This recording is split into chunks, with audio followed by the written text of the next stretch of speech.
Hi guys, my name is Ella. I'm a virtual assistant for almost a decade now.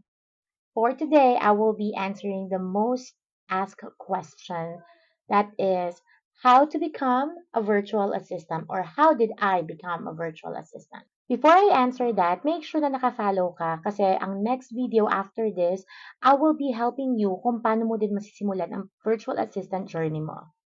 So napagod ako dun sa routine na papasok ka, uuwi, matutulog. So, parang wala na akong time para sa family. That's when I decided na kailangan ko nang putulin yung routine na yon. So, nag-attend ako ng mga free seminars. Sa YouTube, nag-aral talaga ako para lang makapasok ako sa virtual assistant world.